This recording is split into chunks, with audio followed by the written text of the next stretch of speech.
Future సిటీలో land కొనాలని ఆలోచిస్తున్నారా? అయితే వెంటనే మాకు కాల్ చేసి పూర్తి వివరాలు తెలుసుకోండి. నమస్తే జీఎం రావు గారు. నమస్తే అండి. సో భరణం విడాకులకు ముందు కావాల్సింది ఏంటి అంటే ముందు అసలు భరణం ఎంత వస్తుంది అనేదే అందరు క్యాలిక్యులేట్ చేసుకుంటారండి. అవునండి. భార్యకు భరణం అనేది అందరికి ఓకే, అన్ని భరణాల విషయాలు తెలుసు. అసలు ఏ టైంలో భరణం ఇస్తారు, భార్య ఎంత సంపాదిస్తే భరణం వస్తుంది, ఎంత సంపాదిస్తే భరణం రాదు. భార్య నెక్స్ట్ భర్తకు భరణం వస్తుందా, భర్తకు భరణం భార్య ఎలా ఇవ్వాలి, ఆవిడ ఏ జాబ్ చేస్తే అంటే ఎంత సంపాదిస్తే భర్తకు భరణం ఇవ్వాలి, ఈ రెండు కొంచెం క్లారిటీగా కావాలి. సో యాజ్ యూజువల్ గా జస్ట్ ఒక్కసారి వినాయకునికి ధ్యానం చేసుకొని స్టార్ట్ చేద్దాం.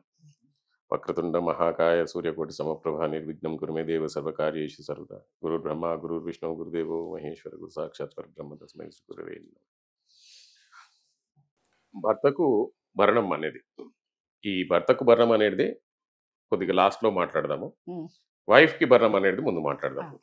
ఎందుకంటే అందరు చాలా ఆశగా ఉంటారు భర్తకు భరణం అంటే కనుక. సో అది చెప్దాము. మన వ్యూవర్స్ వీడియో ఎండింగ్ వరకు చూస్తే మనం అది ఏంటిది ఏం కథ చెప్దాము.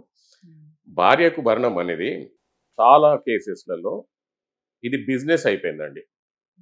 టోటల్గా బిజినెస్ అయిపోయింది. ఇది కోర్టుకి కూడా తెలుస్తుంది. నా దగ్గర ఉన్న కేసులో ఒక భార్య నలుగురిని పెళ్లి చేసుకొని నలుగురు దగ్గరికించి అలుమని మెయింటెనెన్స్లు అన్ని తీసుకొని 5వ మందికి పెళ్లి చేసుకుంటే ఆ కేసు నా దగ్గరకు వచ్చింది. ఆ కేసు నేనే డీల్ చేస్తున్నాను ఇప్పటికీ కూడా. దానికి అనల్మెంట్ ఫైల్ చేశాము. అంటే 4వ భర్త డైవర్స్ ఇవ్వకుండానే ఈయనని పెళ్లి చేసుకుంది. నేరమే కదా, చెప్పలేదు కదా, తెలిసినప్పుడు చట్టరీత్యా నేరం. పెళ్లి అయిన నలుగురు వరకు కూడా తెలియలేదా? లేదండి. సో ఇది 4వ పర్సన్ ని పెళ్లి చేసుకోకుండా డైవర్స్ ఇవ్వకుండా 5వ పర్సన్ ని పెళ్లి చేసుకుంది. పెళ్లి చేసుకున్న తర్వాత అలా అలా ఏం చేసిందంటే ప్రీవియస్ భర్త ఈయనకు ఫోన్ చేశాడు ఎట్లాగో నంబర్ తీసుకొని. నీకు ఎందుకు పెళ్లి చేసుకున్నారా, ఆమె చాలా డేంజర్, ఆవిడ ఓన్లీ ఫర్ అలుమని పెళ్లి చేసుకుంటది అని చెప్పేసి. వాడికి అసలు ఇద్దరికి ఆడి దేవుడి అదృష్టం అనుకోవాలి, మనం తలరాత అదృష్టం అనుకోవాలి. వాడు మొత్తం డైవర్స్ పేపర్స్ అన్ని తీసుకున్నాడు. First divorce, second divorce, third divorce and 4th divorce కాలేదు. డైవర్స్ పెండింగ్ ఉంది, ఇంకా డైవర్స్ అవ్వలేదు.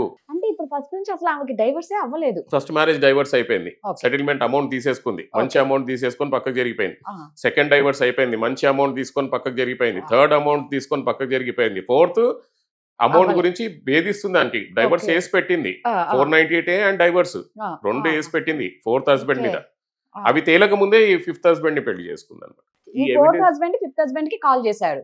4th హస్బెండ్ 5th హస్బెండ్ కి కాల్ చేసి ఈ మొత్తం మెటీరియల్ పేపర్స్ అన్ని ఇచ్చాడు. అది తీసుకొచ్చి మనం అనల్మెంట్ కేసి అనల్మెంట్ గెలిచాం మనం. అనల్మెంట్ గెలిచిన తర్వాత ఈమె ఇంకా ఈ కేసు జరుగుతుంది, అనల్మెంట్ కేసు జరుగుతుంది. అంతలోపట ఈమెకు పాప పుట్టింది. పాప పుట్టిన తర్వాత ఈమె 4th హస్బెండ్ పైన మళ్ళీ కేసు వేసింది. ఏంటిదంటే నా హస్బెండ్ 4th హస్బెండ్ అని. ఈ కేసు నడుస్తుంది ఇంకా. ఏది ఈ హస్బెండ్ తోటి అనల్మెంట్ నడిచేటప్పుడు నా హస్బెండ్ ఈ 5th హస్బెండ్ కాదు, నా హస్బెండ్ 4th హస్బెండ్ అని చెప్పి పెట్టింది. సో అట్లా రాసింది అనమాట వాడి మీద అమౌంట్ తీసుకోవడానికి. అవన్నీ అయిపోయాయి. ఇప్పుడు లాస్ట్కి అవన్నీ కుదరట్లేదని చెప్పి డొమెస్టిక్ వైలెన్స్ యాక్ట్ కింద మెయింటెనెన్స్ కేసు వేసింది. నాకు మెయింటెనెన్స్ రావాలి, నా పాపకు మెయింటెనెన్స్ రావాలి. నౌ క్వశ్చన్ ఈజ్ దాట్ పాప వీడికే పుట్టిందని గ్యారంటీ ఏంటి? ఆవిడకి already annulment, not a divorce. So she is actually as per the law, as per the law ఆమె మెయింటెనెన్స్కి ఎలిజిబుల్ కాదు.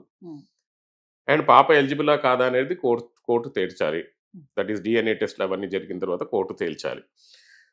ఇదే కాకుండా ఇంకా దారుణమైన సిచ్యువేషన్స్, మెయింటెనెన్స్ సిచ్యువేషన్స్ ఏంటి అంటే ఓన్లీ ఫర్ మెయింటెనెన్సే పెళ్లి చేసుకుంటున్నారండి.